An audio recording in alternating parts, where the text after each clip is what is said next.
Assalamualaikum warahmatullahi wabarakatuh. Pada kesempatan kali ini kami akan berkisah menceritakan tentang kisah Abu Nawas yang mencari neraka. Sejak selesai sholat duhur sampai menjelang waktu maghrib, Abu Nawas berkeliling Baghdad sambil membawa lampu penerang. Di setiap sudut rumah dia berhenti. Abu Nawas menoleh ke kanan dan ke kiri, celingak-celinguk, sambil tangannya yang membawa lampu minyak digoyang-goyangkan. Setelah itu dia kembali berjalan dengan lampu tetap berada di tangannya. Tingkah laku Abu Nawas itu tentu saja membuat warga Baghdad geger. Bagaimana mungkin orang secerdas Abu Nawas berjalan di siang hari saat matahari menyorot tajam dan dia juga membawa lampu, padahal lampu sangat kalah sinarnya dengan matahari. Abu Nawas mulai gila, kata seorang warga Baghdad.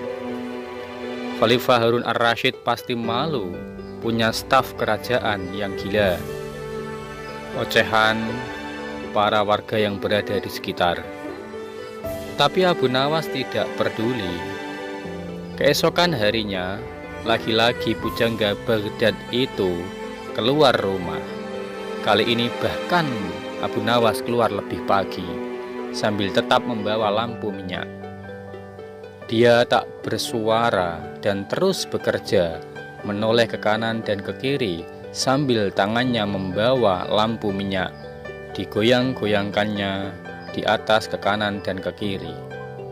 Di hari kedua itu, beberapa orang masih menganggap Abu Nawas waras. Makanya mereka bertanya, apa yang dicari Abu Nawas di siang hari dengan lampu di tangannya? Abu Nawas menjawab dengan singkat, "Saya sedang mencari neraka." Ah, Abu Nawas mulai gila, pikir warga. Maka ketika hari ketiga Abu Nawas tetap melakukan hal yang sama, menoleh ke kanan dan ke kiri, celingak-celinguk, dan di setiap sudut rumah dia berhenti, sambil tangannya yang membawa lampu minyak digoyang-goyangkan. Orang-orang mulai tak sabar. Undang-undang Baghdad melarang orang gila berkeliaran, karena itu sangat berbahaya. Seseorang bisa membunuh orang lain dengan berpura-pura gila, atau melihat atau mengintip orang yang sedang mandi dengan pura-pura gila. Karena itu, cerita selanjutnya mudah ditebak. Abu Nawas ditangkap lalu diserahkan ke istana. Sejumlah musuh politik Raja Harun ar-Rasyid malah gembira ketika Abu Nawas ditangkap. Kegilaan Abu Nawas bisa mereka goreng untuk menyudutkan wibawa khalifah. Benar saja, Khalifah Harun merasa malu bukan main, lalu bertanya dengan nada yang keras kepada Abu Nawas, "Wahai Abu Nawas, apa yang kamu lakukan di siang hari bolong ini dengan membawa lampu minyak?" "Hamba mencari neraka, Paduka," jawab Abu Nawas. "Paduka yang mulia." Abu Nawas menjawab dengan lancar, tak ada tanda-tanda bahwa dia sedang gila. Raja berkata, "Kamu gila, Abu Nawas. Benar-benar kau gila." "Ampun Paduka, hamba tidak gila. Merekalah orang-orang yang gila," saut Abu Nawas. "Siapa mereka maksudmu, wahai Abu Nawas?" kata baginda raja. Lalu Abu Nawas meminta orang-orang tadi yang menangkap dan menggiring dirinya menuju istana dan dikumpulkan di depan istana. Jumlah mereka ribuan. Ya, siapa orangnya yang tak menuduh Abu Nawas gila jika khalifah sendiri menduganya gila? Setelah mereka berkumpul di depan istana, Abu Nawas didampingi Khalifah Harun ar-Rasyid mendatangi mereka. "Wahai kalian yang mengaku waras," teriak Abu Nawas kepada orang-orang di depannya. Abu Nawas juga berkata, "Apakah kalian selama ini menganggap orang lain yang berbeda pikiran dan berbeda pilihan dengan kalian adalah munafik?" "Benar," jawab orang-orang itu secara serempak. Kemudian Abu Nawas bertanya kembali, apakah kalian juga menyatakan para munafik itu sesat? Betul, jawab kelompok tadi.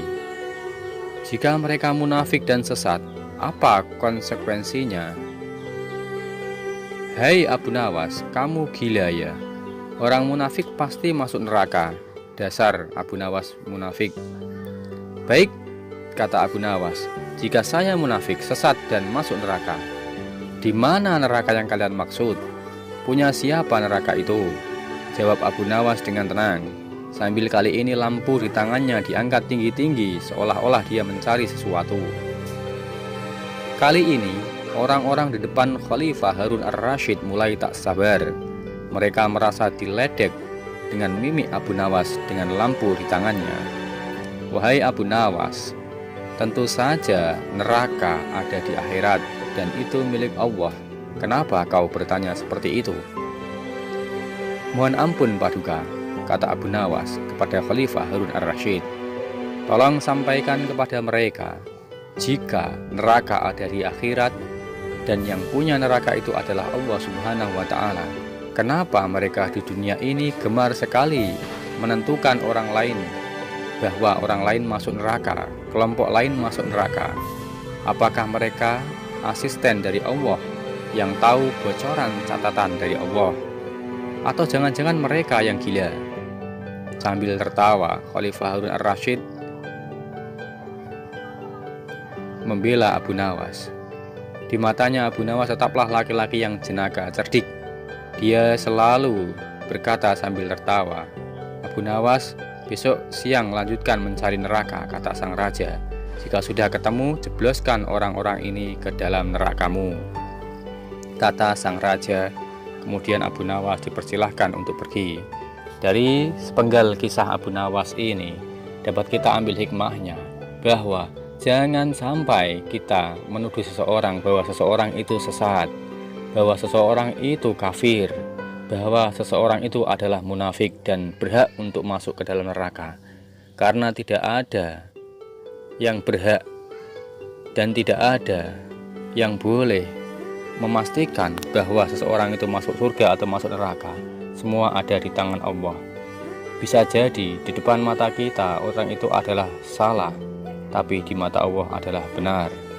Bisa jadi di mata kita orang tersebut adalah orang yang zalim atau orang yang munafik atau orang yang jahat, tetapi barangkali ada sisi baik di antara mereka.